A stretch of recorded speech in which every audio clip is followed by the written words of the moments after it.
Hi, it's time for Street Talk, your voice and your views on the issues in the news. Concern over terrorism has prompted Germany to become the first country in the world to issue fingerprint passports. A digital photo with physical traits and the electronic fingerprints is stored on an invisible chip on the inside flap of the document. The move is to boost national security and make identity documents harder to forge. By using biometric data, border guards can ensure the passport and traveller match. But the new identity cards are proving controversial and have aroused a debate about data privacy. Mustafa in Rabat in Morocco is skeptical about the measures and writes, "Everyone wants to be able to travel safely, but I have a hard time believing that this information will only be used for security reasons.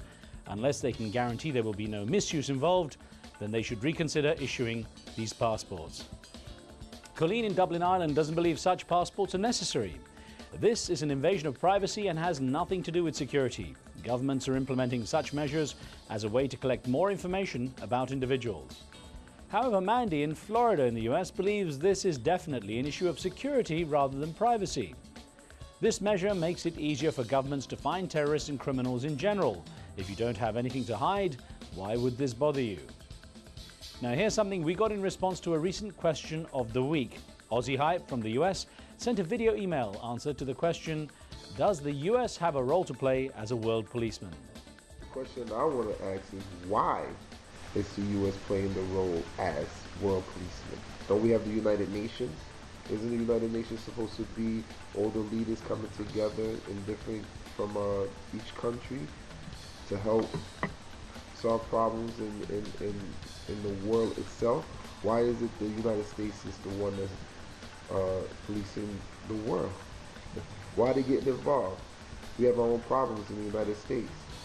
We'd love to hear from you, so check in regularly for our new question of the week on YouTube.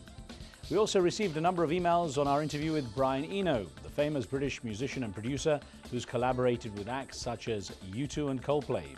Eno weighed in on the state of global affairs, especially the war in Iraq. After watching the show, Ifeanyi in Nigeria sent us this message. Thanks for your good work in the anti-war movement and trying to create a peaceful world. God give you strength.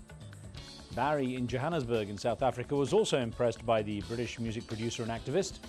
I want to learn more about Mr. Eno. He seems most interesting and his values seem to be of substance. This is the first show of yours I've watched and found it most enjoyable. Keep up the good work. Thanks for watching, Barry, and hope you continue to do so as well. Now, Georgian athlete Lasha Pattaraia has a good ear for a record. Pattaraia believes he has dragged himself into the record books after he used his ear to pull a military helicopter weighing more than 7 tons for 26 meters.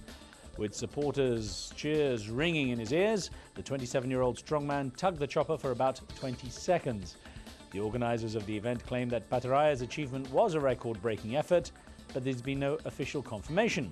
He's planning to pull double the weight in future, using both ears this time, to take his feats of strength into a new era. He's been waxing lyrical about his achievements ever since. That's it until next time. Do keep sending in your questions and comments and point us to anything interesting or amusing for Street Talk. Remember, what you see here isn't necessarily the view of Al Jazeera, and some of the content's been edited, but for time and space reasons only. And that's the talk on the street.